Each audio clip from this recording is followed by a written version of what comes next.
On a évoqué la notion de partage, d'ouverture, de collaboration, d'échange des données indispensables pour créer ensemble, secteur public, données publiques, secteur privé, de la richesse, de la valeur ajoutée pour la collectivité. Et Henri Verdier a bien souligné cette révolution, le patron d'Etalab, le monsieur informatique, le monsieur données, big data de l'ensemble du gouvernement et de l'État français.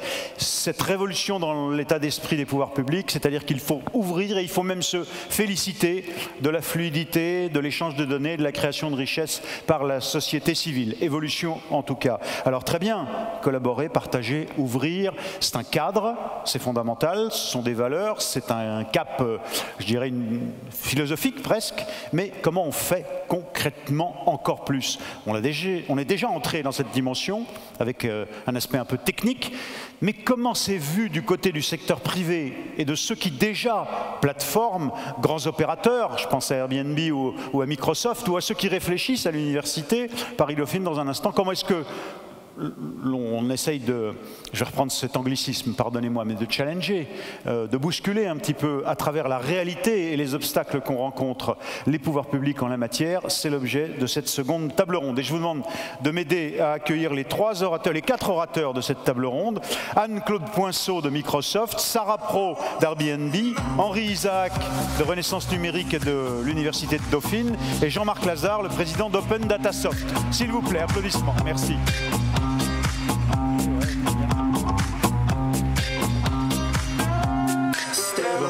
Prenez place, merci, bonjour, voilà, là-bas au fond, voilà, parfait, formidable. Donc je vous présente nos 4 orateurs, voilà, je n'ai presque pas besoin de le faire, mais je le dis notamment pour ceux qui nous écoutent sur Internet. Anne-Claude Poinceau, vous êtes responsable développement collectivité à Microsoft France, merci de votre présence. Sarah Pro, vous êtes la responsable des affaires publiques d'Airbnb. Henri Isaac, vous êtes donc président de Renaissance Numérique, vous nous direz ce que c'est que ce think tank dans un instant. Professeur à l'Université de Paris-Dauphine, et Jean-Marc Lazare, président d'Open Data Soft. Et bien on va rentrer dans le concret tout de suite, puisqu'il s'agit de ça, avec vous Sarah Pro, si vous voulez bien, prenez le micro. Voilà, et c'est une salle formidable ici, mais très sonore, parce qu'autrefois il n'y avait pas de micro, mais du coup, pour la sonoriser parfaitement, il ne faut pas qu'on accroche, donc il faut parler très près du micro, s'il vous plaît. Alors, Airbnb, plateforme qui, comme Uber ou d'autres, a bousculé l'hôtellerie, tout ce que j'appelle l'hôtellerie au sens large, hein, le fait de recevoir chez soi ou non, avec évidemment cet échange entre particuliers d'espaces d'accueil. Les appartements, bon, pas besoin d'entrer de redécrire ce que fait Airbnb. Mais on est dans le collectif. Ce n'est pas uniquement l'industrie hôtelière, mais c'est aussi la question de la gestion par les villes, de leur capacité à prendre une petite part de la richesse que vous avez créée pour faire fonctionner les biens communs et les services publics, par exemple. Donc on voit bien qu'on est là, à la fois dans la création de richesses privées, une superbe idée à un moment donné, mais aussi les enjeux collectifs que ça pose. Et en particulier, pour une collectivité, être capable d'appréhender les données que vous suscitez, que vous créez avec les mouvements que vous créez, mais qui sont des données statistiques, qui sont des données chiffrées, qui apportent, en les maîtrisant, en les connaissant, on est là dans cet échange de données publiques ou privées, un asset, mais qui devient une donnée publique ou non. On est exactement là, très concrètement, dans le débat. Alors, je voudrais commencer en vous demandant la vision globale que vous avez de cette problématique chez Airbnb. Sarah Pro. Merci beaucoup. Merci au Syntec de m'avoir invité. Alors Airbnb, vous le disiez, enfin vous l'avez dit, j'imagine que beaucoup de gens connaissent dans la salle, ont sûrement utilisé. Aujourd'hui, on est un acteur très important du tourisme. Au-delà de l'hébergement, nous on parle vraiment de tourisme. Quelques petits chiffres pour avoir comme ça un ordre de grandeur. On est présent dans 20 000 communes aujourd'hui en France. Il y a plus de 450 000 annonces. Et donc évidemment, ça a bouleversé l'hébergement touristique, la manière de voyager. On pourra y revenir. Toutes les collectivités dans lesquelles nous sommes ont évidemment des questions sur le nombre d'annonces Airbnb, combien de voyageurs sont passés. Le tourisme est devenu un enjeu majeur en France. Je vous rappelle que c'est plus de 7% du PIB, donc c'est très important. Et toutes ces questions qu'on a des collectivités, on essaie d'y répondre. Alors c'est une partie de mon travail, c'est de répondre aux questions de ces collectivités et puis de leur donner des réponses automatiquement. C'est pour ça qu'on a lancé en novembre un site, je vous encourage à y aller, qui s'appelle Dataville. Donc c'est dataville.byairbnb.com. Dataville, créé par Airbnb. Par Airbnb, tout à fait, pour répondre justement à ces questions de toutes les collectivités et même du grand public sur combien il y a d'annonces Airbnb dans ma ville, combien il y a eu de voyageurs, de quelle nationalité sont-ils, quel est l'impact économique d'Airbnb.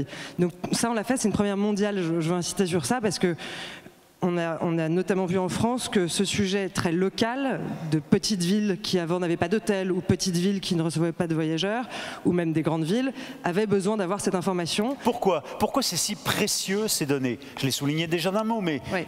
Comment vous le voyez-vous? C'est précieux parce que évidemment, une plateforme comme Airbnb, mais je vais rentrer très concrètement. Quand on parle de données chez Airbnb, ça va être le nombre d'annonces qu'il y a dans votre ville, l'origine des voyageurs, le nombre de voyageurs, combien de jours ils sont restés, est-ce que c'est des familles qui sont venues, quels âges ils ont.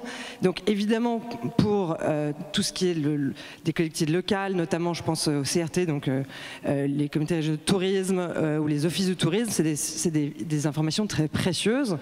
Oui, parce que ça permet à un maire, une ou un maire dont c'est pas forcément le métier au départ, qui n'a pas l'ingénierie avec des dizaines de fonctionnaires territoriaux très compétents parce qu'il a des moyens modestes, tout de même de s'armer et d'orienter finalement certains de ses choix, sa politique, quoi, finalement, en fonction des données que vous allez lui fournir. Bien sûr, ça va remettre ses choix, ça va même donner l'idée à certains de se dire que, alors qu'ils ne pensaient pas être une ville touristique parce qu'il n'y avait pas d'hôtel avant, et ben tout d'un coup, on se retrouve à avoir quelques maisons, quelques centaines de voyageurs par an, donc peut-être un petit commerce qui va survivre grâce à ça, donc peut-être qu'on va se dire qu'on va garder les commerces qu'il n'y avait pas avant. Enfin, ça change, ça peut changer toute la stratégie, effectivement, d'une ville. Donc c'est très important.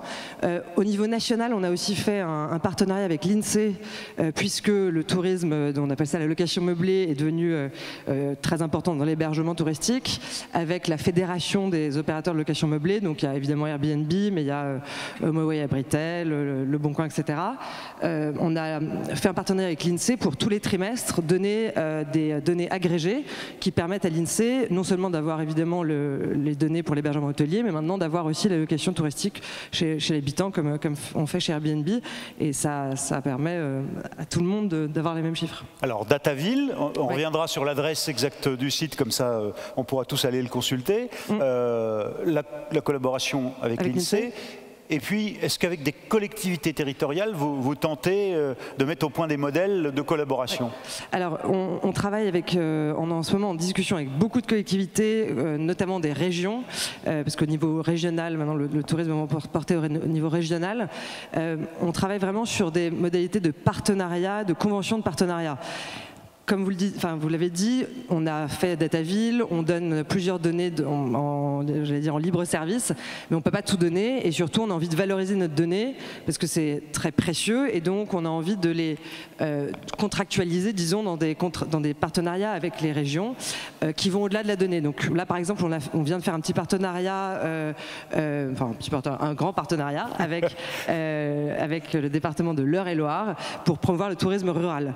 Et avec eux, on va faire un système d'observatoire de la donnée, donc il va y avoir le nombre de voyageurs, qui sont-ils, d'où viennent-ils, etc. On va avoir aussi un volet mise en valeur de la destination Eure-et-Loire sur les réseaux sociaux, et puis ce qu'on appelle des meet-up, donc des rencontres avec des hôtes, des formations pour les hôtes Airbnb, comment bien accueillir, etc. Ça, pour nous, c'est vraiment important, c'est que notre donnée, un peu comme l'État, on peut pas, comme on disait tout à l'heure, c'était vraiment intéressant, on va pas juste vendre de la donnée pour vendre de la donnée, nous on va pas la donner juste pour la donner, mais c'est vraiment dans un aspect plus partenarial qu'on a envie de l'utiliser. J'ai envie de vous dire, parce qu'après tout vous êtes là aussi pour bousculer l'État, mais peut-être nous aussi pour vous poser les questions et de mettre le doigt sur ce qui peut fâcher, c'est aussi une façon de bien vous protéger et de maîtriser votre donnée et de ne fournir, pour prendre un autre verbe, que ce que vous voulez bien donner. On fournit déjà beaucoup plus que beaucoup d'acteurs privés qu'on puisse citer. Enfin, moi, je ne connais pas vraiment, à part nous, un site qui est mis en ligne, un moteur de recherche, on peut mettre le nom d'une ville et avoir le nombre de voyageurs, le nombre d'annonces, ce qui donc permet à tous nos concurrents de voir où on est présent et de voir combien on a fait en gros de nuits et de c'est déjà dans chaque ville. Donc pour nous, c'était déjà une grande bataille interne chez Airbnb pour dire... On vous assure, c'est important pour les collectivités publiques et pour les Français, et pour nos rapports, c'est vrai, hein, avec les collectivités, de mettre ça en ligne. Pour une entreprise privée, c'est quand même un peu compliqué de se dire qu'on va aller dans ce niveau de granularité et que dans un petit village, voilà, je vais annoncer qu'il y a 20 annonces, la Charte par exemple, mais voilà, et le nombre de voyageurs, c'est pas donné. Ça a été une bataille. Voilà. Oui, la Châtre, qui est un petit village. Oui, c'est ça. Et alors en l'occurrence, au passage, je vous rappelle que si vous voulez nous envoyer les questions écrites, qu'on verra ici, ou prendre la parole tout à l'heure, il y a les micros, mais sinon vous avez le numéro SMS, je vous le rappelle, avec le hashtag débat donné 06 44 60 61 25. En l'occurrence, où est-ce que ça bloque? Dernière question avant que j'en vienne à Henri Isaac. Un mot sur ce qui bloque aujourd'hui et qui pourrait déjà faire, si on le débloquait, nous permettre d'aller plus vite, d'être plus fluide. Qu'est-ce qui bloque? Ça dépend de quoi on parle. Je donnais un exemple. Enfin, il y a aussi dans nos relations avec les pouvoirs publics, ce qui peut bloquer, c'est aussi la donnée des pouvoirs publics. Par exemple, la taxe de séjour, je rentre un peu dans le détail. Aujourd'hui, Airbnb prélève la taxe de séjour dans 50 villes en France. On voudrait le faire dans toutes les villes. Pour faire ça, on attendait de la part de l'État un fichier qui répertorie pour toutes les villes le taux de la taxe de séjour. Ça paraît pas très compliqué comme ça. Il se trouve qu'il y a quand même beaucoup de communes en France, qu'il y a beaucoup de communes qui ont mis en place la taxe de séjour. Et donc, en fait, pour récupérer ce fichier, ça nous a mis déjà 1 an et demi. C'est pour vous dire la différence entre... une entreprise privée qui peut en quelques jours, en gros, réunir avec nos data scientists, faire remonter de la donnée sur un fichier Excel assez rapidement. Voilà, c'est quelques semaines peut-être au maximum. Là, on a eu un fichier qui s'appelle le fichier Occitan, qui a mis 1 an et demi à sortir pour récupérer ces données. Donc, il y a encore du travail aussi, je pense, des deux côtés pour améliorer tout ça. Alors, Henri Isaac, vous essayez d'avoir une vision qui est celle de... Ça fonctionne. Tout près de la bouche, ça suffira. En l'occurrence, d'avoir une vision globale et de réfléchir avec Paris-Dauphine, avec l'université, avec vos visions de modèles, à travers un think tank qui s'appelle Renaissance numérique. C'est quoi la mission que vous vous êtes fixée avec Renaissance numérique? D'un mot, qu'on comprenne. Alors, Renaissance numérique, c'est un think tank citoyen qui réfléchit sur les transformations de la société à l'ère numérique et qui rassemble des chercheurs, des startups et des entreprises. Et dont l'idée, c'est d'amener dans le débat public des solutions, voilà, le cas échéant, ou d'identifier des problèmes pour essayer de faire avancer la France, au fond, dans cet univers du numérique. Exactement, exactement. Bon, alors, vous travaillez sur les modèles à mettre en place, justement, pour essayer de mettre de la fluidité. Qu'est-ce que vous nous diriez sur ce que vous venez d'entendre ce matin et que vous voulez nous apporter? Alors, dans le numérique, il y a des caractéristiques de cette économie qui est liée au réseau et à la donnée, qui font que généralement c'est plutôt des externalités positives, mais il y a aussi des externalités négatives, c'est-à-dire que parfois il y a des services numériques qui ont des effets sur la collectivité qui peuvent être parfois plutôt négatifs que positifs. Et je vais prendre un exemple, je ne vais pas prendre celui d'Airbnb, je vais prendre celui de Waze, où on a chacun qui a un véhicule utilise pas mal Waze, et du coup on utilise tout ça pour minimiser notre temps de trajet. Mais c'est des minimisations l'algorithme travaille sur des minimisations individuelles. Du coup, il peut faire déplacer les circulations dans des zones, par exemple résidentielles. D'accord ? Et donc en fait, il y a une étude de Berkeley qui est assez intéressante et qui montre que Waze a plutôt tendance à déplacer les bouchons qu'à les réduire. Et il les fait déplacer dans des zones qui sont plutôt des zones résidentielles, où les routes ne sont pas forcément dimensionnées pour accueillir un tel trafic qui est rerouté.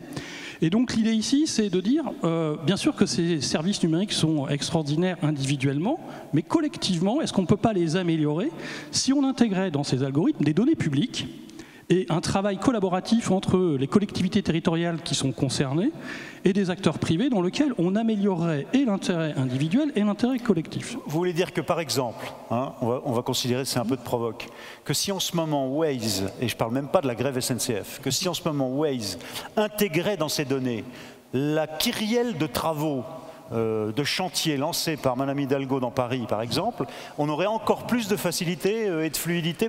Mais c'est déjà le cas dans Waze où ceux qui sont déclarés, mais il y en a beaucoup qui ne sont pas déclarés. C'est comme dans tous les modèles de user-generated content, il y a beaucoup de gens qui utilisent et peu qui déclarent et qui contribuent. Mais ceux qui contribuent justement à déclarer des accidents, des travaux, parfois des contrôles de police. Et donc, il y a cette notion de données contributives qui est très importante, et j'y reviendrai parce que ça change aussi la façon dont on peut réguler cette question des données. C'est-à-dire dès lors que les concitoyens, les utilisateurs contribuent à fournir des données, peut-être ont-ils aussi leur voix sur certaines décisions à prendre, sur la façon dont on les utilise, et on pourrait davantage les utiliser. Et donc oui, effectivement, la donnée contributive que ces applications permettent de générer a un intérêt dans la fluidification du trafic, mais le point important, c'est aussi d'intégrer dans un algorithme comme celui de Waze, et c'est ce que Waze commence à faire, puisque lui aussi, comme Airbnb, a entamé un dialogue assez approfondi avec les collectivités, en tout cas certaines d'entre elles, dans lequel, dans l'algorithme, on introduit aussi des contraintes, on va dire, collectives, qui sont des contraintes de bruit, de pollution, de sécurité, qui vont venir modifier un petit peu les reroutages et donc contribuer à l'intérêt collectif en évitant, par exemple, rerouter des camions devant des écoles aux heures de sortie d'école, par exemple. Ouais. Et donc ici, on préserve l'intérêt collectif et on continue d'optimiser les services numériques que ces applications permettent de rendre grâce à leurs données. Mais au fond, ça veut dire qu'il faut créer un état d'esprit à contribuer, donc un état d'esprit à utiliser ces données contributives et être systématiquement un apporteur de données. Il faut amener tout le monde, public, privé, individu, collectivité, à jouer ce jeu-là. Alors il y a des collectivités territoriales qui ont très bien compris l'intérêt de la donnée contributive et qui, au travers d'applications mobiles ou d'autres capteurs, permettent justement aux concitoyens de générer des données et de contribuer à améliorer un certain nombre de services que les collectivités territoriales rendent. Et donc c'est effectivement une combinaison de différents types de jeux de données, des jeux de données qui proviennent d'opérateurs numériques, des jeux de données ouverts, des données publiques, et puis des données contributives qui sont générées par les utilisateurs de ces services, qui permettent au final de construire de vrais services qui vont concilier et l'intérêt collectif et l'intérêt général. Alors qu'est-ce que vous voyez advenir? Qu'est-ce que vous voyez poindre en ce moment dans les services nouveaux qu'on pourrait créer? Il y a beaucoup de choses qu'on pourrait créer, notamment, je pense, sur, typiquement, quand on parle de données contributives, aujourd'hui, à Paris, vous avez un nombre limité de capteurs sur la pollution. On pourrait largement améliorer, par exemple, les mesures de pollution et contribuer au débat public actuel sur la circulation à Paris, en ayant des mesures beaucoup plus fines et beaucoup plus localisées qui permettraient de mieux comprendre exactement ce qui s'y passe. À travers même les citoyens. Oui, tout à fait. Mais on peut avoir, par exemple, il y a peu de données sur le bruit dans les villes, qui est une pollution qui est aujourd'hui largement identifiée. Bon, voilà, on a des capteurs qui sont des téléphones mobiles, qui sont de vrais capteurs et sur lesquels on peut faire beaucoup de choses. Il y a beaucoup de nouveaux services qu'on peut imaginer à partir des données qui sont générées par un téléphone mobile, de façon secondaire ou primaire. On peut par exemple faire de la prévision météo locale uniquement en ayant des requêtes sur les téléphones, et la vitesse de réponse de ces données permet de calculer la pression atmosphérique et donc d'avoir de la prévision météo très locale. Donc il y a énormément de choses qui sont possibles. Le point fondamental, c'est d'arriver à comprendre qu'on arrivera à créer des services qui concilient et l'intérêt général et l'intérêt privé que si on a une logique de collaboration entre les citoyens, les utilisateurs, les collectivités territoriales et les entreprises concernées. Tout le monde connecté en réseau. Alors, il y a juste un petit point pour arriver à ce que ça fonctionne, c'est que typiquement sur les jeux de données publiques et de l'open data, beaucoup de collectivités s'y lancent avec, c'était le cas de la table ronde précédente, plus ou moins de facilité à le faire. C'est pas ça mon point. Mon point, c'est que on le voit par exemple sur les données de transport, il y a des standards de données. Par exemple, dans le transport, il y a ETA, Estimate Time of Arrival, qui permet de calculer le temps de trajet. Dans les jeux de données qui sont ouverts par les collectivités, aujourd'hui, certaines le font avec beaucoup d'enthousiasme, mais par exemple, est-ce que tout le monde en France code de la même façon un réverbère ou un passage piéton? Et donc du coup, la réutilisation, donc la valeur future des données, dépend quand même de la capacité à ce qu'elles soient interopérables. Et donc d'une ville à l'autre, il commence à avoir une compréhension aujourd'hui que sur certains jeux de données, il va falloir faire des standards pour que justement des entreprises privées puissent apporter des solutions en mobilisant tous ces jeux de données, notamment au travers d'algorithmes de machine learning. Qui travaille sur ces standards nouveaux à mettre au point? C'est spontané, c'est général, ou est-ce qu'il y a une académie européenne, française, mondiale des standards? Il y a différentes initiatives, parce qu'il y a des opérateurs privés, par exemple Google a proposé un standard, mais les pays européens ont développé un standard européen qui est bientôt mis à jour dans les données de transport. Sur les données dont on parle dans, on va dire, la vie quotidienne des gens et dans les collectivités territoriales, il y a les acteurs de l'open data qui perçoivent très très bien le fait qu'il va falloir standardiser un certain nombre de jeux de données pour qu'ils soient réutilisables de façon massive, et que ça c'est une prise de conscience, on va dire, assez récente. En Angleterre, il y a de nombreux débats autour de ce sujet, et je pense qu'effectivement, dès lors qu'on veut inciter des acteurs privés à réutiliser la donnée, il va falloir qu'à un moment donné, sur certains jeux de données dont on estime que l'effort de standardisation est nécessaire, il soit fait. Alors, on a bien vu là qu'il s'agit d'entrer dans une mentalité, un état d'esprit, une démarche de contributeur, donc contribuer en apportant des données qu'on crée, qu'on vient de vivre, ou les données que l'on a, mais pour ça il faut savoir les valoriser. Jean-Marc Lazare, Open Data Soft, ça c'est votre job. Vos clients, vous les aidez à valoriser leurs données, parce qu'ils n'ont pas toujours pris la mesure, on sait tous qu'on a des données et que c'est intéressant, ok, très bien, mais de la valorisation de leurs données, et ce qui pourrait leur permettre aussi, en lien avec les pouvoirs publics, exactement comme l'a démontré Sarah Pro il y a quelques instants, de créer de nouveaux services aussi. Alors comment ça fonctionne? Quelle est votre démarche, l'état d'esprit de votre démarche déjà?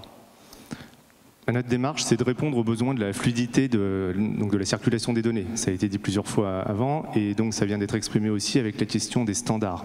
Alors les standards, nous, on pense qu'en fait que la donnée, elle ne se standardise que par rapport à l'usage qu'elle permet. Hein, donc c'est la valeur d'usage. Je dirais qu'aujourd'hui, et c'est intéressant, on n'a pas parlé une seule fois depuis ce matin, j'en suis très heureux, de vendre ces données. Hein, on n'a pas employé le terme monétiser ces données, donc ça a changé. Hein. Il y a 4 ans, je pense qu'on n'aurait parlé que de ça. Et donc on voit bien que c'est vraiment la valeur d'usage qui ensuite va faire tout un tas de gestes, je dirais de manière un peu rétroactive, à la chaîne de valeur, du producteur de la donnée jusqu'à tous les gens qui vont se l'échanger entre-temps. Donc très concrètement, notre job, c'est d'être le logisticien finalement de ce dernier kilomètre de la donnée. Comment faire en sorte que les transporteurs que vous évoquez, ou des entreprises comme Airbnb ou Waze, dont nous sommes partenaires, vont faire en sorte de mettre à disposition dans les bonnes conditions. Alors les conditions, elles sont techniques, évidemment, mais en présupposant qu'on ne sait pas à l'avance qui va les utiliser. Donc je ne sais pas à l'avance que les données vont être standardisées selon un standard européen qui aurait été pondu d'une certaine manière, mais qui en fait ne correspondra pas du tout à l'utilisation que vont faire les gens. Donc nous, on assure cette logistique finalement, et cette distribution et cette fluidité de la donnée. Et donnez-nous à voir qui sont vos clients. Alors, finalement. Les clients sont, pour donner, nous on est un acteur privé donc qui fournit des solutions. À 50% de nos clients, ce sont des acteurs publics au sens administratif, donc 40% de nos clients sont des collectivités territoriales, donc des grandes agglomérations métropoles comme Bruxelles, Lille, Paris, Toulouse, etc. Ou des plus petites, parce que justement cette transformation numérique donne accès avec des outils simples aux mêmes moyens, aux petites collectivités et éventuellement administrations moins dotées qu'aux grandes. Donc il y a une fracture qui disparaît.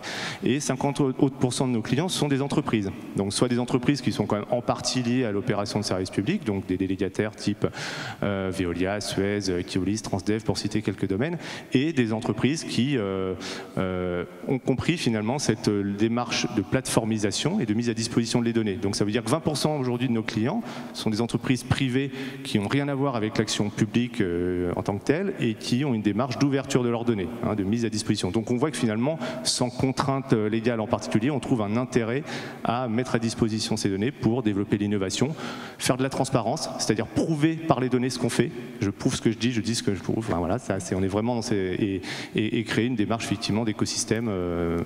Alors tous les deux, on essaie d'être dans le concret. Tous les deux, vous nous avez cité Waze. On a vu avec Airbnb que ça pouvait pouvait avoir un grand impact pour des petites collectivités d'avoir ces données, par exemple.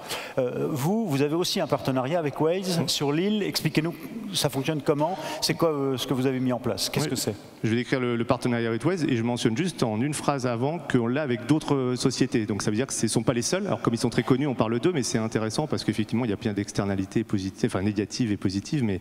Donc nous, on a un partenariat, je dirais, avec Waze. Waze se dit, voilà, je suis une entreprise mondiale, mais j'ai des problématiques locales à gérer. C'est la logique des plateformes. C'est de l'hypersegmentation. Ça a été bien dit en introduction par Simon et Henri Hardy. C'est j'ai une approche globale de plateforme, mais ensuite je dois répondre à des problématiques locales. Donc Waze a un partenariat et a structuré cette logique de convention, peut-être comme vous l'imaginez chez Airbnb, et de dire voilà, je suis dans cette logique contributive, je suis prêt à donner et à mettre à disposition toutes mes données en temps réel auprès d'une collectivité territoriale et des acteurs publics qui travaillent avec elle, hein, donc les services des pompiers, la police, etc. En contrepartie de quoi, et de manière non exclusive, je demande à Waze de mettre à disposition les informations des travaux, des positions des camions poubelles à travers leurs délégataires de services publics, et effectivement éventuellement des contraintes, comme vous l'évoquiez, que la ville dans son plan d'urbanisme veut intégrer, en disant voilà, on ne passe pas à tel endroit, à telle heure, de telle manière. Et donc il y a un aspect un peu donnant-donnant, donc sans échange monétaire. Et donc nous, le partenariat qu'on a avec Waze, c'est que cette tuyauterie, hein, cette logistique de la donnée qui est l'échange de données, est déjà pré-câblé. Donc aujourd'hui, n'importe quelle collectivité territoriale qui travaille déjà avec nous ou qui vient me voir, elle coche une case et elle souscrit à cette convention, donc elle lit des CGU, effectivement, et en contrepartie de quoi, elle récupère, je dirais instantanément, les données en temps réel de Waze. Mais je dirais que là, c'est la partie facile. Là, on a dit, OK, les données en temps réel de Waze, il y a d'autres façons d'avoir de la donnée en temps réel, hein, on peut les acheter par ailleurs. Là, l'intérêt, c'est que c'est gratuit. En revanche, on peut commencer à les stocker. Et donc, quand je suis une collectivité territoriale, c'est là que ça devient intéressant. Je commence à stocker les données. Je commence à avoir 6 mois, 1 an et demi, 2 ans de données sur ma circulation. Ça veut dire que je commence à envisager la politique publique un peu différemment. J'ai des éléments quantitatifs, objectifs, alors après à mettre entre guillemets, hein, parce que la donnée c'est pas forcément la vérité, mais en tout cas quantitatifs, qui me permettent de savoir comment je vais m'organiser pour la suite, comment mes services de la voirie vont planifier leurs travaux. Est-ce que effectivement, donc c'est pas que dans un sens, c'est pas les données publiques simplement qui vont influer l'algorithme de Waze, c'est comment des données de Waze et d'autres acteurs vont influer ma propre organisation, ma propre mission de service public. J'ai bien compris, on a bien compris que cette entreprise mondiale a des problématiques locales, mais en quoi là vous pouvez l'aider à améliorer sa qualité de service, je dirais, entreprise nationale, française, très bien, mais vous allez chercher, vous essayez de convaincre les acteurs locaux à chaque fois pour qu'ils entrent dans l'écosystème de Waze, par exemple?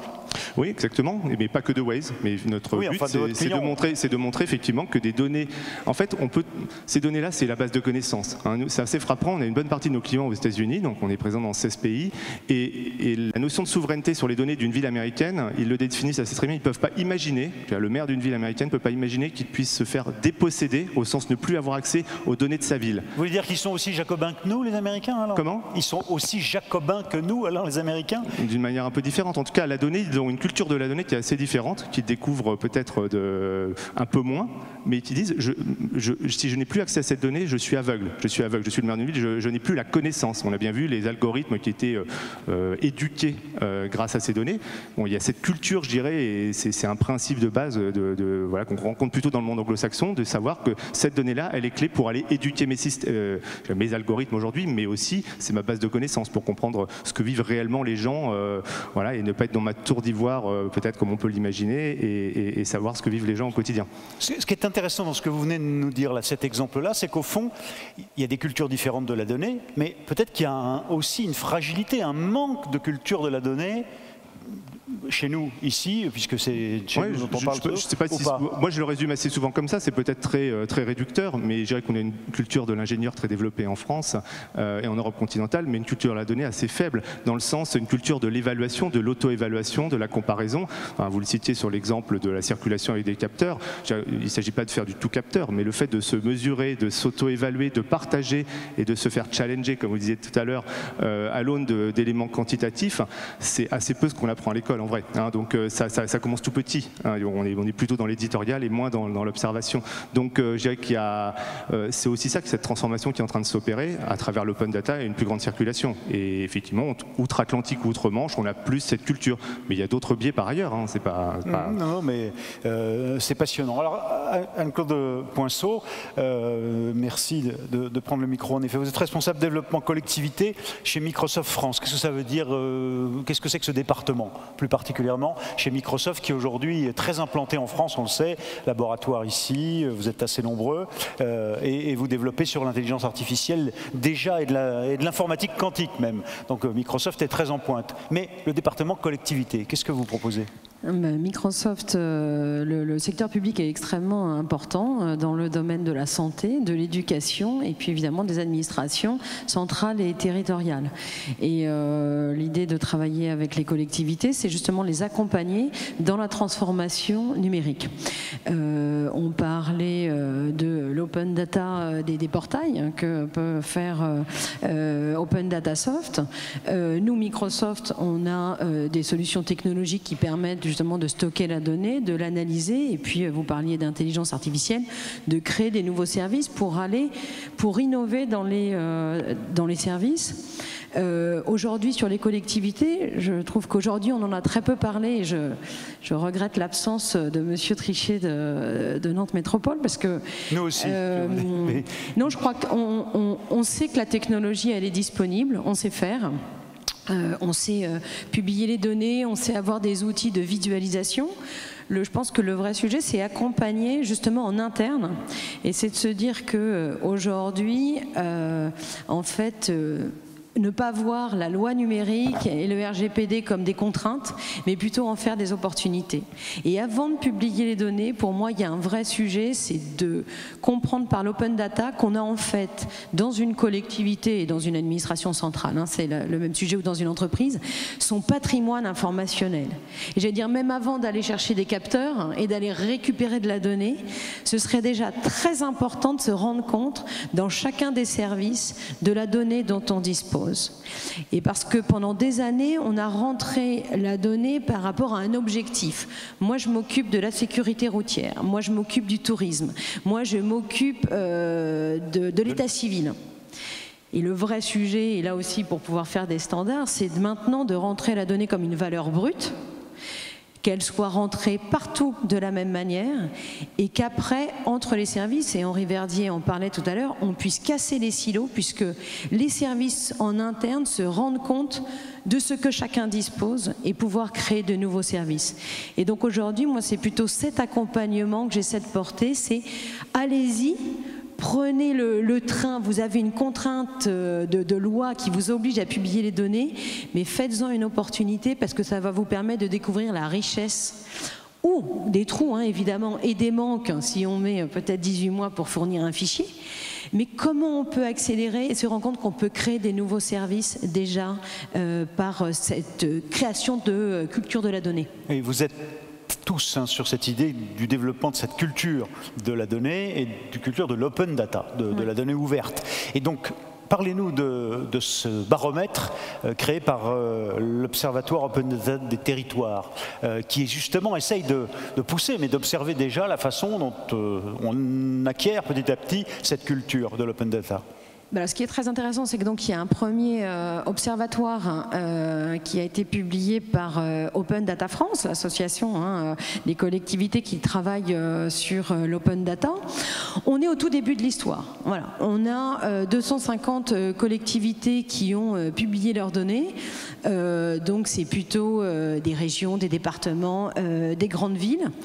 Ce qui est intéressant, c'est que vous avez aussi 38 petites collectivités de moins de 3500 habitants qui ont aussi publié leurs données. Elles n'étaient pas obligées de le faire, mais elles s'y sont mises. Et on on est voilà, au tout début de l'histoire. Moi, ce que je voudrais montrer par suivre cet observatoire, parce que voilà, c'est la première édition et l'idée était déjà de dire certains ont démarré.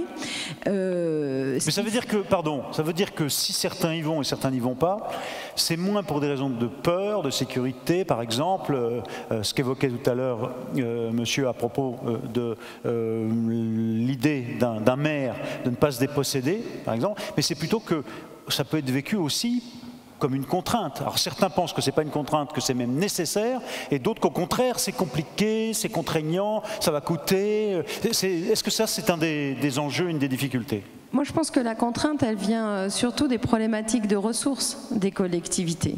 Elles ont plein d'enjeux prioritaires. Publier ces données, est-ce que c'est vraiment extrêmement important? Est-ce que aussi pour certains, c'est de se dire je vais publier mon budget, on va venir éplucher mon budget, etc. Moi, je pense qu'il faut sortir de cette peur, entre guillemets. Elle est plutôt liée au fait, je disais de manque de ressources, parce que c'est avoir des personnes qui ont le temps d'aller faire ce travail de la donnée, de faire cette identification des jeux de données. J'ai participé avec Simon Chignard à des ateliers avec les collectivités sur la donnée. Ça demande du temps. Et c'est sûr qu'il faut pouvoir accepter que des ressources s'y consacrent. Et du coup, le retour sur investissement de ces ressources, il est peut-être à plus long terme, mais c'est vrai qu'il faut y aller. Et surtout, les Français ont des attentes, Français, nous citoyens, on a des attentes finalement très simples sur de la data. On l'avait vu avec Syntec Numérique, je fais partie du comité ville. On avait publié les attentes en matière de numérique pour les attentes des citoyens sur les collectivités. Et nous aussi, Microsoft, on avait sorti une étude, mais qui avait les mêmes conclusions. C'est ce que souhaitent les gens, c'est de la simplicité. C'est réduction des coûts, parce que donc simplicité du service citoyen, c'est avoir plus de proximité avec mon service public. 2, que ça me coûte moins cher. Et si ça me coûte moins cher, c'est peut-être aussi mes impôts qui vont être mieux utilisés. C'est aussi la collectivité qui va mieux gérer. Et le 3e élément, c'était bien évidemment toute la valeur sur l'écologie, développement durable, transition écologique qu'on dira aujourd'hui. C'est contribuer et de manière positive. Et donc, quand on attend les services, tout à l'heure on a parlé Simon Chignard a mentionné de l'information sur du handicap et aider une personne avec un handicap visuel à circuler dans la ville, c'est trouver des places de parking plus facilement, c'est savoir à quelle heure ouvre et ferme une piscine. C'est souvent assez simple ce que les gens attendent.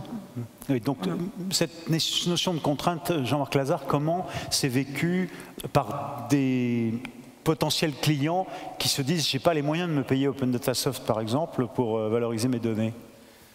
Déjà, c'est vrai que quand on s'auto-censure presque à utiliser le terme données quand on va parler à nos clients. C'est un terme, on s'est rendu compte, qui était très anxiogène. Alors il y a un grand débat, mais quand vous parlez à quelqu'un qui n'est pas de ce cercle-là, vous employez le terme données. Alors au mieux, c'est un truc compliqué dans Excel. Enfin, Excel est très simple, mais en tout cas, c'est un truc pour faire des trucs compliqués derrière.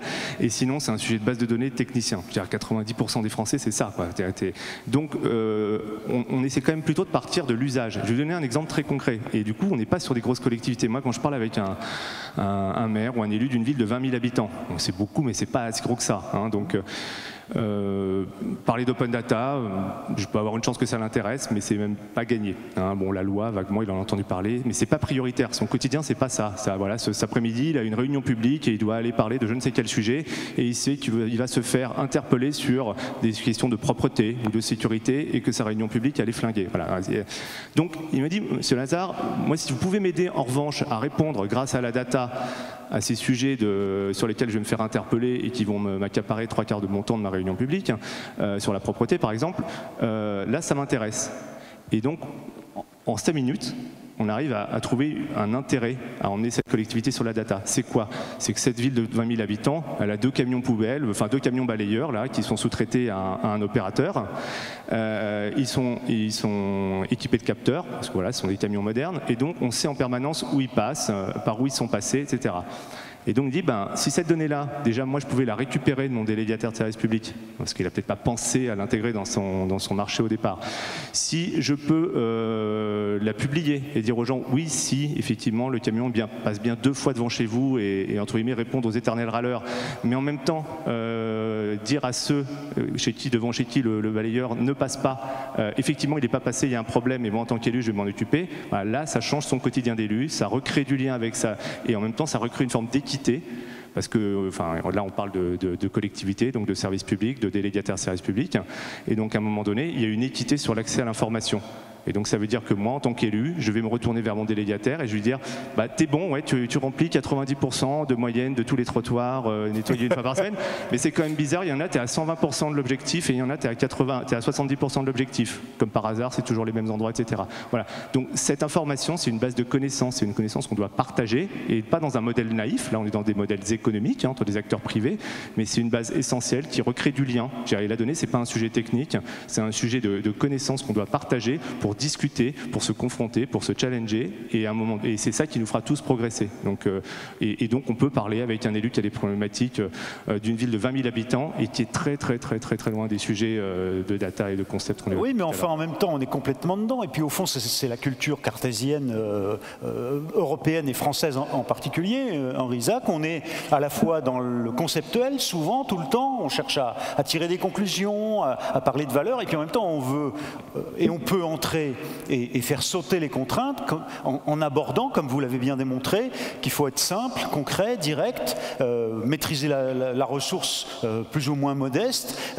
Vous réfléchissez aussi sur ces notions de contraintes et de crainte parfois des différents acteurs et au moyen d'ouvrir, j'allais dire leur chakra, d'ouvrir leur esprit, d'ouvrir leur mentalité à cette culture de la donnée ouverte?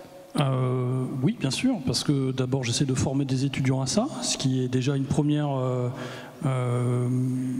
petite brique à ce sujet de la culture des données, c'est-à-dire que ça nous concerne tous, citoyens, les données, c'est-à-dire que l'open data c'est de la transparence et donc aussi du pouvoir rendu aux citoyens, mais encore faut-il que le citoyen effectivement il puisse y accéder simplement et qu'il puisse comprendre simplement. Donc effectivement il y a des traitements de données comme la data visualisation qui permettent aisément et facilement de se rendre compte de certaines actions publiques au travers de ces représentations, mais encore faut-il qu'elles soient accessibles à l'ensemble des citoyens. Et donc là, il y a un vrai sujet de formation et d'éducation à la donnée. Donc ça passe bien sûr par la formation des citoyens, mais ça passe aussi par des ateliers ouverts où les collectivités territoriales invitent les citoyens à être des co-acteurs de ça.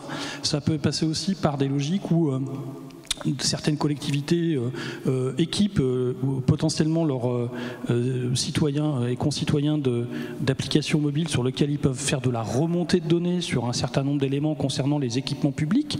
Et donc ici, il y a petit à petit une culture de la donnée à installer qui va prendre du temps parce qu'effectivement c'est une révolution. On a plutôt l'idée nous de partir des modèles et la transformation numérique qu'on est en train de connaître, elle part des données et elle construit des modèles à partir des données. Alors que nous on avait plutôt historiquement effectivement des modèles statistiques dans lesquels on avait bien réfléchi au modèle puis ensuite on cherchait des données. Là c'est l'inverse, on part des données et à partir des données on peut construire des modèles et des services parce qu'effectivement les modèles on s'en fiche un peu finalement au final. C'est quel service on veut rendre aux citoyens et si on peut le rendre de façon plus efficace en travaillant avec des entreprises privées qui, elles, ont d'autres jeux de données, qui améliorent les jeux de données que moi, collectivité, je possède, à ce moment-là, pourquoi s'en priver?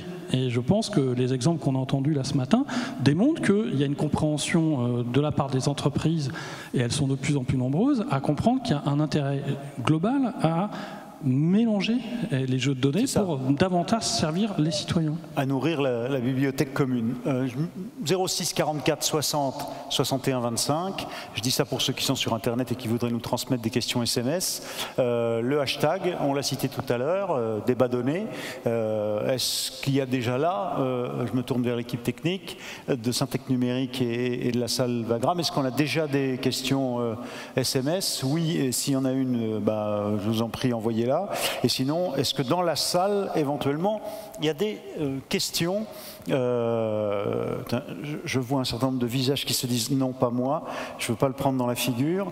Ça vous fait sourire? Vous voulez poser une question? Non, vous n'aviez pas la volonté de le tester? Non, tout ce débat ne vous mobilise pas à ce point, ou alors il est d'une clarté telle que non, je l'ai fait. Ah, monsieur, bah écoutez, heureusement que vous êtes là, hein, comme contributeur. Alors, pardon, hop, voilà, ça se peut arriver, c'est pour ça qu'il est en mousse. Alors, en l'occurrence, le petit micro en mousse. Je voudrais préciser, vous me l'avez dit tout à l'heure à la pause, vous êtes le data officer, mais on va le dire en français, vous êtes le responsable des données, notamment, ou des smart grids de la ville de Saint-Ouen. Donc vous êtes exactement concerné par notre sujet aujourd'hui. Comment le gérer? Votre question, je vous en prie.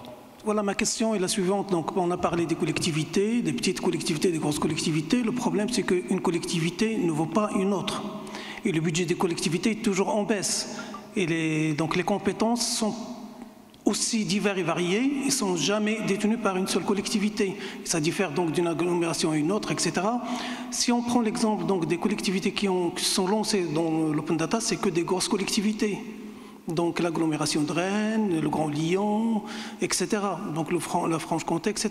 Par rapport à une petite collectivité, il ne peut pas se lancer dans l'open data avec le budget qu'elle a ou les données qu'elle a à gérer.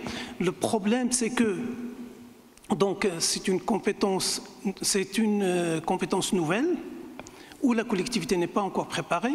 Il ne comprend pas, en gros, qu'est-ce qu'on demande à la collectivité par rapport à l'ouverture de données, sachant que les données au sein d'une collectivité ne sont pas les mêmes. Les collectivités travaillent, donc, comme l'ensemble des administrations, en silo, alors que pour travailler sur l'open data, il faut faire un travail transversal, donc une organisation à mettre en place.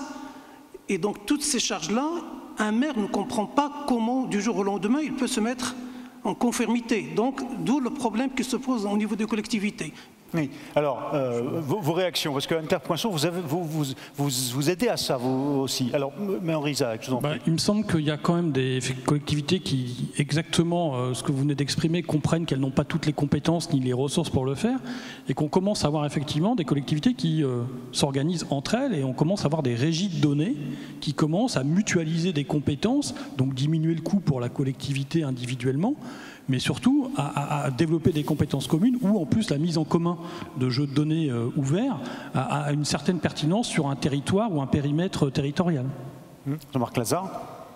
Oui, aujourd'hui, on parle beaucoup des grosses collectivités que vous avez mentionnées, un peu les pionniers. Maintenant, on a, enfin, je ne sais pas si on est représentatif, mais on a pas mal de clients qui font 10 000, 20 000, 30 000 habitants. Donc, ce n'est pas des grosses collectivités qui se sont lancées, alors, soit seules, mais parce qu'aussi elles ont moins de données. Hein, donc après, elles ont pris conscience qu'il y avait un changement d'organisation. Ça, je suis entièrement d'accord avec vous. Il y a un accompagnement à faire là-dessus. Et elles se regroupent. Alors après, je ne pense pas qu'il y ait d'échelon idéal parce que chaque territoire a sa propre problématique. Il y a par exemple, si je prends la Haute-Garonne, Toulouse est très autonome, voilà, sa démarche, mais parce qu'aussi ils ont des problématiques un peu différentes autour de l'open data à traiter. Ils ont des logiques de smart city, de capteurs, de temps réel. Donc au-delà des moyens dont ils disposent, ils ont des besoins peut-être à servir qui sont un peu différents. Et puis le département a mis à disposition une plateforme sur laquelle les autres collectivités de taille moindre, et peut-être au-delà des moyens financiers en termes de compétences étaient moins dotées, mutualisent avec le département. Donc aujourd'hui, il y a quand même beaucoup de façons de s'organiser. Ce que je trouve intéressant, c'est que ça fait tomber aussi beaucoup de barrières administratives, organisationnelles liées à des frontières administratives, voilà, qui ont un sens d'une certaine manière, mais qui, pour ce genre de choses, n'ont plus de sens, quoi. Et Anne-Claude Poinçon, il y a un point qui a été noté par monsieur, c'est aussi qu'en interne même, on n'est pas déjà organisé pour se passer les données entre services, on est encore déjà un peu en silo. Il faut d'abord peut-être régler ça avant ou en même temps qu'on s'ouvre à l'extérieur. Je pense que c'est le sujet. C'est vrai que sur les collectivités, on parlait de ressources. Je pense qu'il y a quand même aussi un échelon qui sont les communautés d'agglomération, les territoires, où il pourrait y avoir une ressource mutualisée, comme c'est fait aujourd'hui pour le RGPD, le fameux DPO, pour un projet d'open data. Voilà, c'est pour celui qui va s'occuper de la donnée et de la protection des données. Et donc ça pourrait être fait pour l'open data. Et je pense qu'en plus, la valeur de la donnée plus ce sera sur des communes proches les unes des autres, il y aura forcément des choses qui sont intéressantes à croiser entre collectivités. Après, sur le terme de ressources, je pense aussi que l'open data a été lancé il y a plusieurs années et on a fourni énormément de jeux de données qui étaient fractionnés, pas forcément réutilisables. Aujourd'hui, je pense que la vraie question, c'est allons-y étape par étape. On peut y aller étape par étape et l'idée n'est pas de tout publier, je pense, du jour au lendemain. Mais c'est quoi la première étape alors? Pardon? C'est quoi la première étape? D'abord, c'est identifier les données qu'on a dans sa collectivité. Quelles sont celles qu'on va pouvoir rafraîchir, Henri Verdier en parlait encore également, la qualité de la donnée. Publier celles qui vont être qualitatives parce qu'elles sont complètes, parce qu'on va pouvoir les mettre à jour régulièrement et qu'on va pouvoir les diffuser dans un format qui va être réutilisable par d'autres. Donc, et ensuite, ça moi je pense que c'est une question encore une fois qu'on n'a pas abordée aujourd'hui, c'est qu'il ne suffit pas, parce que la technologie existe, il faut mettre des personnes pour développer ces projets, et puis après il ne faut pas oublier aussi qu'il faut le faire savoir. Et je pense que dans le premier observatoire, on n'avait pas encore les données de trafic sur les portails Open Data, mais je pense que c'est très important de se dire, de faire une enquête sur ce qu'attendent les citoyens, quels sont les premiers jeux de données dont ils auraient besoin. Et c'est comme ça qu'on pourrait faire une hiérarchie et procéder par étapes pour se dire, mais ce qu'attendent les gens, c'est tel type d'info, tel type de service. On le fait savoir une fois qu'il est sorti. Et du coup, je pense que ça convaincra de plus en plus de monde. Se dit, bah oui, c'est utilisé parce que c'était ce que les citoyens attendaient. Alors vous voyez, une question qui arrive par SMS, quel est le bon niveau de gouvernance pour valoriser les données dans les collectivités? Par qui je le fais gérer? Le fameux Data Public Officer, qui est le poste officiel créé par le biais de la RGPD, enfin souhaité, il doit être à quel niveau? Auprès de l'élu directement, avec les directeurs, enfin, comment vous imaginez la gouvernance en la matière? Alors pour moi, il y a vraiment une chose qui est très importante, c'est que le Chief Data Officer, administrateur des données, travaille parfaitement en binôme avec les directeurs des systèmes d'information. Parfois c'est le même d'ailleurs. Hein. Oui, mais c'est aussi des personnes différentes. Donc c'est plutôt un binôme parce que souvent celui qui est en lien avec la donnée sera en lien direct avec la direction générale des services ou avec les élus. Je pense que c'est très important qu'ils travaillent en binôme parce que c'est là où on sera sur une garantie d'avoir une donnée qui est maintenue, rafraîchie, de bonne qualité. Et ça, je pense que dans la gouvernance, c'est très important qu'il y ait ces binômes pour avoir une vision métier et une vision un peu plus technique et en tout cas de... Gestion de la donnée, globale. D'urbanisation globale de la donnée. Juste un point, c'est qu'il ne s'agit pas de nommer un chef des données. Ouais. C'est aussi qu'il faut mettre en place des processus qui garantissent justement la qualité des données et que ça commence à l'entrée des données dans un système. Et donc, c'est l'ensemble des acteurs qui gèrent les données au fur et à mesure de leur cycle de vie qu'il faut aussi former à cette question de la donnée. Parce que la gouvernance de la donnée, on voit souvent des beaux schémas, mais la réalité concrète de la gestion des données, c'est d'abord des gens qui saisissent des données, des gens qui traitent des données. Et c'est à ce niveau-là aussi qu'il faut faire un effort de formation, parce que la qualité des données, on peut parfois la récupérer a posteriori, mais quand elles sont mal saisies ou qu'elles n'existent pas, c'est trop tard, on ne peut rien faire. Oui, donc c'est plus un coordinateur et un pro et quelqu'un qui va inspirer plutôt qu'un chef. Jean-Marc Lazare, sur ce point. Oui, c'est exact. Enfin, nous, on a vraiment la même vision de dire la gouvernance, c'est pas de réinventer un modèle centralisateur avec une espèce de grande base et un chef au rang de. On est en train de faire rentrer le web et Internet, donc le réseau, hein, si vous voulez, dans des structures qui n'avaient pas l'habitude. La transversalité dans des structures qui étaient très pyramidales. Voilà. Et donc la mutualisation, on est en train de mettre, à chaque fois qu'il y a un nouveau portail Open Data ou offre Open Data qui se crée, que ce soit dans une petite ville ou porté par un département, il faut juste se dire que c'est un nouveau nœud du réseau qui est en train d'arriver et qui est en train de s'interconnecter au reste. Donc l'Open Data, c'est juste raccourcir la chaîne entre le producteur de données et son réutilisateur. Donc ça met vraiment en exergue deux choses. À quoi ça sert? Et plus ça va, plus on va parler de à quoi ça sert. Et du coup, de quelle data j'ai besoin pour remplir ce service. Et donc d'améliorer la qualité des données à la source. Question SMS dans un instant, mais micro, est-ce que quelqu'un a une... Ah oui, je vous l'envoie, pardonnez-moi. Merci, monsieur. Présentez-vous, je vous en prie. Bonjour, Romain Mazon, rédacteur en chef de la Gazette des communes. C'était une question pour Sarah Pro. Vous avez beaucoup insisté sur la maîtrise des données que vous vouliez conserver. Et du coup, vous n'êtes pas en fait dans une démarche d'open data. Est-ce que ça veut dire que vous ne pensez pas que si vous partagiez vos données avec la communauté qui travaillerait sur les sujets, ça créerait des valeurs et de la valeur, y compris pour vous? Merci. Sarah Pro. Je pense tout à fait que ça peut créer de la valeur pour nous et qu'on est tout à fait dans cette démarche. Ce que je dis, c'est que le site qu'on a lancé, par exemple, effectivement, on n'a pas mis toutes les données qui sont disponibles parce qu'on veut, pour affiner les données et rentrer dans le détail, avoir des partenariats avec les collectivités. Mais je suis tout à fait d'accord avec vous, c'est vraiment dans la démarche dans laquelle on est aujourd'hui, c'est de travailler avec les collectivités pour améliorer à la fois eux leurs services et nous notre intégration dans le tissu économique local. C'était d'ailleurs clairement exprimé quand vous disiez tout à l'heure, on a eu du mal à obtenir certaines données publiques parce que vous en avez besoin. Vous avez conscience que c'est nécessaire pour créer de la valeur. Ça répond bien à la question de monsieur. Vos interlocuteurs, on se posait la question de la bonne gouvernance, c'est-à-dire qui gère, coordonne, inspire, développe la culture de la donnée dans la collectivité. Vos interlocuteurs, aujourd'hui, c'est très divers, c'est complètement mosaïque, il n'y a rien d'homogène. Nos interlocuteurs, ça va des observatoires de la donnée statistique dans les offices des tourismes, aux maires, aux présidents de région, au ministère du tourisme. Donc c'est très varié, il y en a beaucoup. Mais ils spécialisent, c'est leur DSI parfois qu'ils font, ou alors ils ont, ça y est, déjà d'ores et déjà des... On est moins sur des aspects techniques que vraiment de la statistique économique. D'accord. Juste un petit point pour parler de la data science en général chez Airbnb, parce que c'est important aussi, je pense, de comprendre ça. On parle beaucoup de données, de ce qu'on fait de la donnée, etc. Ne fantasmons pas aussi, même dans une entreprise, je pense aussi moderne qu'est Airbnb, c'est compliqué. On est en train de voir encore aujourd'hui qui va travailler sur quoi, de recruter des gens, de savoir ce qu'on en fait. On a énormément de données et donc on n'est pas non plus totalement sûr de la meilleure manière dont on le traite aujourd'hui. Il y a trois façons chez Airbnb, il y a trois types de data scientists.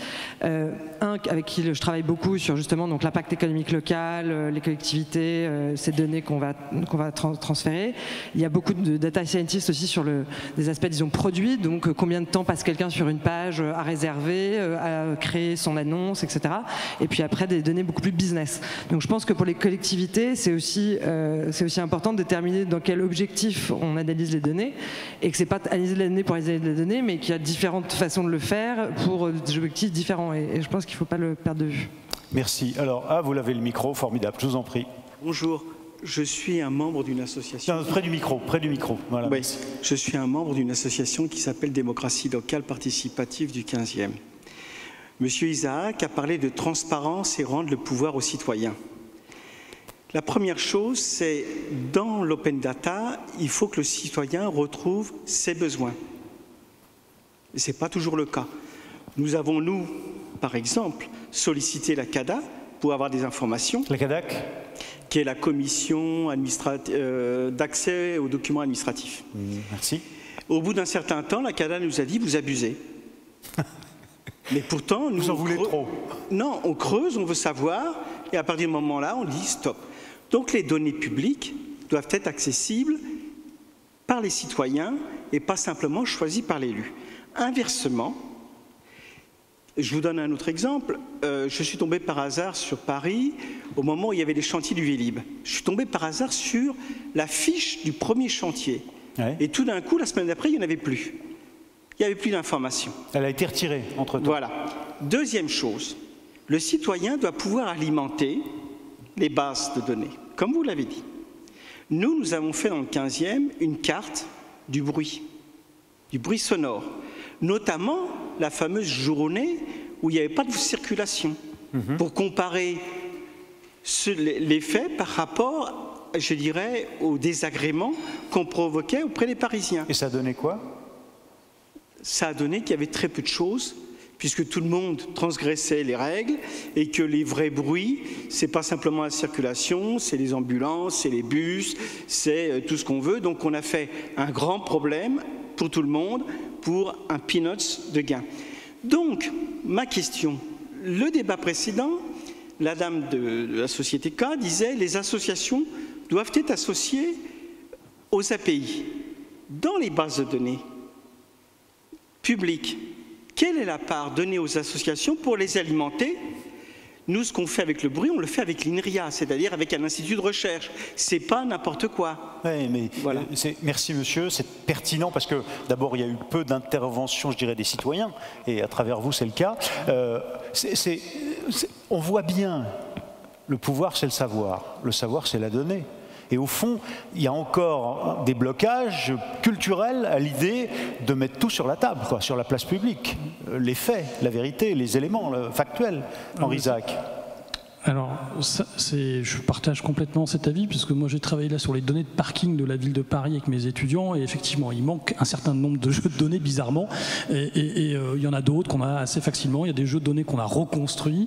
Bref, on voit bien qu'il n'y a pas effectivement toutes les données qu'un citoyen qui s'interroge, par exemple sur le parking à Paris, pourrait... Sur Vélib, enfin, le gros échec de Vélib est lié à ça, notamment. Et donc, le point, c'est que dans l'ère numérique, la mise en capacité du citoyen, qui est permise par le fait qu'il est aussi capable de produire des données, qu'il a des connaissances et qu'il peut s'organiser pour le faire, m'amène à penser que les collectivités territoriales devraient repenser la gouvernance de la donnée dont on parlait tout à l'heure, en intégrant des citoyens dans la gouvernance de la donnée, parce que, d'abord, ils sont contributeurs sur des jeux de données qu'ils génèrent, ou qu'ils améliorent, ou qu'ils corrigent, et donc de ce point de vue-là, les citoyens devraient avoir leur mot à dire sur la façon dont la gouvernance de la donnée fonctionne dans une collectivité territoriale. C'est quand même eux qui payent des impôts, donc ils ont aussi leur mot à dire sur la façon dont fonctionne la collectivité. Ils le font aux élections, mais ce que le numérique change, c'est que maintenant, on peut le faire aussi de façon objectivée à partir des données. Et de ce point de vue-là, me semble-t-il que les gouvernances municipales, plus il y aura d'open data, plus il y aura de contributions citoyennes à ces jeux de données, plus la question de la gouvernance municipale et la façon dont les conseils municipaux fonctionnent devra intégrer des nouvelles logiques de codécision. Alors on le fait déjà en partie sur la notion de budget participatif, mais c'est, on va dire, très secondaire aujourd'hui par rapport à l'ensemble des budgets.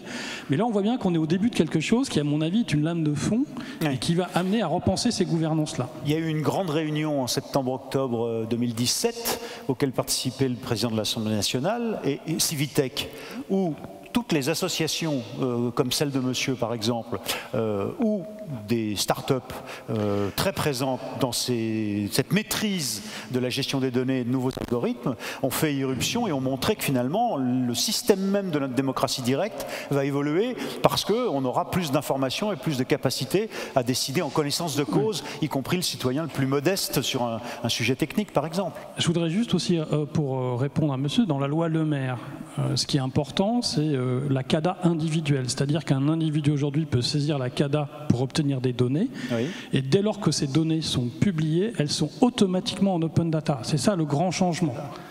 Et ça a été fait par Xavier Berne, qui est journaliste à Next Impact et qui a réussi à faire sortir des données, par exemple d'Adopi, qu'il n'avait jamais réussi à obtenir. Donc ça ne veut pas dire que les administrations jouent le jeu tout le temps, mais en tout cas ce point-là est fondamental parce que ce petit changement fait qu'une personne qui demande un jeu de données oblige en fait ce jeu de données à devenir open data immédiatement. Sarah Pro, Anne-Claude Poinceau, vous vouliez rajouter un mot, je vous en prie, Anne-Claude Poinceau. Non, je pensais sur un exemple de contribution citoyenne, et vous parlez tout à l'heure justement d'intelligence artificielle. Je trouve que publication des données plus intelligence artificielle, aujourd'hui vous avez par un algorithme qui est disponible, la capacité sur les vidéos par exemple de conseils municipaux ou de je ne sais quelle concertation sur des projets qui peuvent être mis à disposition et avec l'intelligence artificielle reconnaître en fait qui sont les intervenants et faire ressortir les mots-clés. Et je trouve que pour un individu qui s'intéresse peut-être un peu tardivement à un projet mais qui prend, j'allais dire, le train en marche, il va avoir la capacité de s'intéresser au projet depuis son origine et sans passer des heures à se documenter, mais aller chercher directement l'information parce qu'elle aura été indexée et je peux aller directement sur le sujet qui m'intéresse. Et ça, aujourd'hui, je trouve ça formidable parce qu'on est tous en train de se dire, après ma journée de travail, est-ce que j'ai vraiment envie de m'intéresser au sujet de la vie publique? Eh bien, aujourd'hui, il y a des outils facilitateurs pour justement aller sur le sujet qui nous intéresse et de se dire, maintenant, je peux contribuer. Oui, mais et ça, c'est des choses faciles. On sent bien, c'est exactement le témoignage de monsieur, qu'aujourd'hui, ceux qui se sont bousculés, ce n'est pas les citoyens. Ce sont ceux qui, à un moment donné, auraient l'impression d'être dépossédés d'une partie de leur pouvoir dans cette notion d'évolution de la gouvernance. Alors je voudrais qu'on en vienne à une question qui vous est posée en fait par exemple Airbnb, comme d'autres opérateurs. Comment trouver un terrain d'entente entre les opérateurs économiques en concurrence dans vos domaines, transport ou tourisme, pour qu'ils adhèrent ensemble à ce paradigme de l'open data? En clair, pour que vous acceptiez de mettre en commun. Vous avez pris cette initiative Dataville, vous êtes quasiment les seuls, vous le soulignez tout à l'heure. Alors, je vais vous parler du tourisme que je connais mieux. Il se trouve, comme je vous l'ai dit, que par exemple avec l'INSEE, on travaille avec nos concurrents sur des données agrégées qu'on donne à l'INSEE. Donc, pour nous, ça c'est le seul moyen de pouvoir travailler avec des concurrents directs. C'est effectivement qu'il y a une tierce personne qui récupère ces données, qui les agrège, et qu'on n'est pas, nous, évidemment, de vision sur ce que font nos concurrents. Alors, autre question SMS peut-être. Est-ce qu'une question qui nous est arrivée? Non, pas pour l'instant. Alors, est-ce qu'il y a une autre question de la salle? Est-ce que quelqu'un d'autre voulait intervenir? Non, pas pour le moment. Ah si, ici. Madame, est-ce que vous avez le micro? Est-ce que vous l'avez récupéré? Non. Alors voilà, on va le passer. Vous pouvez y aller. Si on fait attention, ça fait pas mal.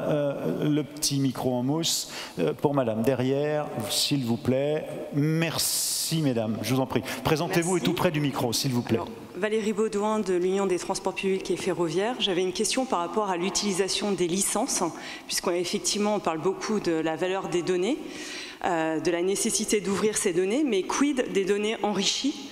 Puisqu'on sait qu'il y a certains grands acteurs du numérique qui ne veulent pas de licence share-alike, donc de vouloir remettre au pot commun les données qui ont été enrichies et qui pourtant seraient très utiles pour la collectivité. Oui, et qui en est au départ tout de même la première initiatrice, pour ne pas dire propriétaire. Henri Isaac, Jean-Marc Lazare, qu'est-ce que... Alors effectivement, il y a tout un enjeu économique autour des réutilisations pour les acteurs privés, c'est-à-dire qu'effectivement, eux, ils sont prêts à partager des données dès lors qu'ils peuvent aussi en bénéficier, hein, et on comprend aisément que leur modèle économique en dépend. La question des licences sur les données de transport, il me semble qu'il y a eu des états généraux de la mobilité et que le gouvernement a prévu de légiférer en la matière, donc il faut attendre un peu de voir ce que le gouvernement va proposer comme cadre législatif sur les questions de données de transport.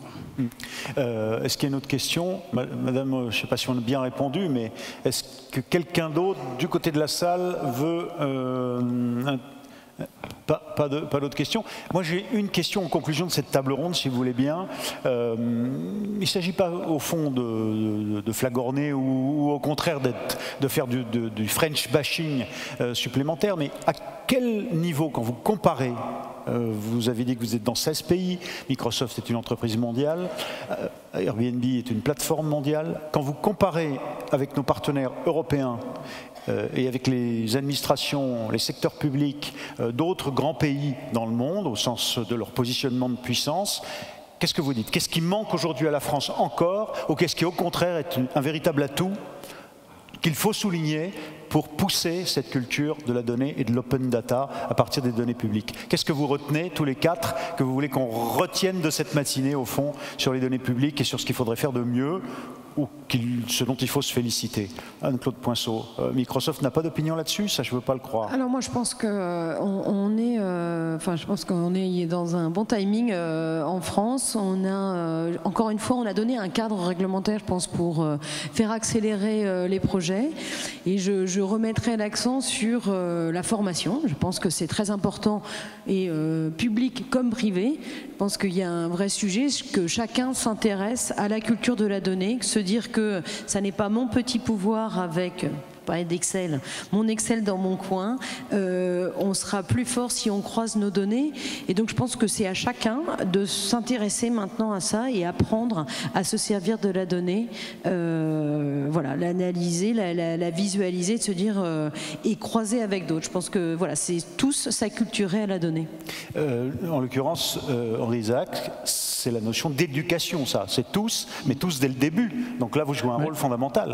Oui, alors je ne peux que partager en tant que professeur d'université cette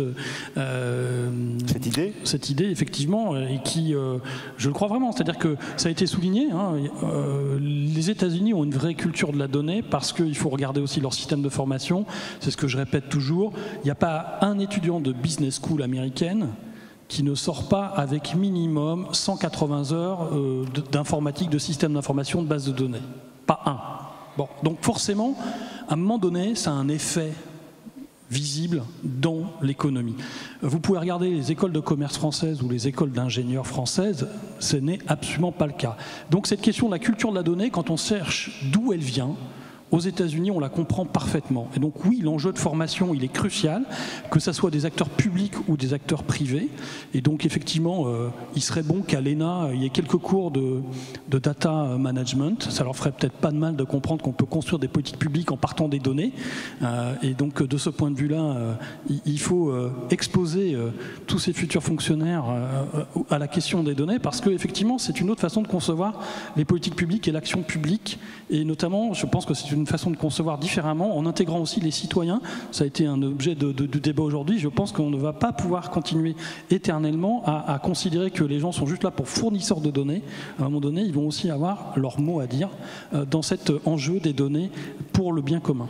Jean-Marc Lazare, ça veut dire que dès le début, dès l'enfance, il faut faire du code, faut... Mais la donnée, excusez-moi, c'est pas du code. Vous mettez des étudiants devant un jeu d'open data, je peux vous dire que c'est pas simplement des algorithmes et du code. Comprendre les données, comprendre les métadonnées, leur structure, leur fonctionnement, c'est pas de l'algorithmie tout d'abord, c'est d'abord fondamentalement comprendre la nature de cet objet. Et ça ne nécessite pas... Et à quoi il peut servir. Exactement. Et donc, la manipulation de données, tout simplement en sortant des jeux de données, en les mettant dans quelques logiciels de traitement ou d'analyse, permet déjà de comprendre ce que l'on peut faire, pas faire, dire, pas dire, et que ça, c'est quelque chose qui est assez facilement faisable. Il y a des outils aujourd'hui extraordinaires pour faire parler les données, et donc il faut que cette culture-là, qui ne nécessite pas d'apprendre du code, hein, qui nécessite tout simplement de comprendre ce que c'est que les données, on l'insuffle effectivement assez tôt dans la formation. Et alors, du coup, j'ai une autre question pour vous, Jean-Marc Lazare, parce que j'espérais cette réponse, mais venant de vous, la contribution en France à cette évolution de la culture des données, par des acteurs comme vous, par exemple, l'obstacle ou ce qu'il faut valoriser, c'est quoi aujourd'hui, en conclusion de cette table ronde?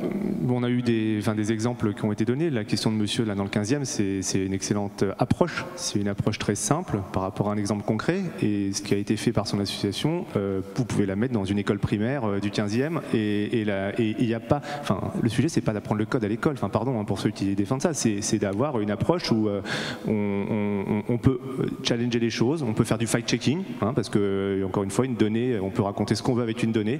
Donc, c'est développer un esprit critique. Et c'est en faire un matériau, je dirais, usuel, comme son encyclopédie, je dirais, dans un livre papier à une époque, il y a quelques temps, et de développer l'esprit critique autour de ça. Donc on a cette matière première incroyable qui nous arrive, peut-être trop, comme certains disent, on ne sait plus quoi en faire, mais en fait, on a des outils aujourd'hui d'une simplicité redoutable pour pouvoir les visualiser, interpréter les choses, voilà. Et on a des compétences à créer. Voilà, maintenant, il y a des choses, et il n'y a pas besoin de faire des trucs compliqués, c'est extrêmement simple à faire. Et donc peut-être l'ENA, j'en sais rien, mais en tout cas au niveau de l'éducation nationale, etc., il y a des choses qui sont extrêmement simples à mettre en œuvre, à mon avis. Donc nous, on essaie humblement de contribuer à ça. Et en tout cas, ce que ça démontre, c'est que la donnée, c'est pas quelque chose de neutre. Hein. Nous, ce qu'on voit il y a presque plus de différences d'ailleurs entre les États-Unis et la France sur la donnée qu'entre la France et l'Allemagne. La culture de la donnée est extrêmement différente quand vous passez, je dirais, en Allemagne, en Suisse. Enfin, ils aimeraient peut-être pas que je les associe, mais enfin, on va dire, il y a une culture un peu différente. Donc, voilà, ça révèle vraiment les problématiques culturelles des pays, la façon dont leurs sociétés se sont construites. Et on a un vrai challenge, voilà, à se réinventer un peu sur nous-mêmes grâce à ça. Sarah Pro, on a commencé par vous, on va finir par vous cette table ronde. Les grandes plateformes, celles qui ont bousculé nos habitudes, Uber dans le transport, vous dans l'accueil, l'hospitalité, on les regarde et on les montre du doigt souvent, mais en fond, elles nous ont obligés à nous reprendre en main, à tous s'y mettre, au fond. C'est par ça qu'on peut sortir. Aujourd'hui, vous êtes un peu plus perçu comme un poisson pilote dans ce grand écosystème qui est en train de se mettre en place, ou encore c'est difficile? Alors, je pense, évidemment, vous avez raison, on a bouleversé un système, c'est assez évident, mais on reste quand même une entreprise, hein, donc même si on a une plateforme, on reste une entreprise, et donc je ne suis pas sûre de cette séparation entre les nouvelles plateformes et les anciennes entreprises.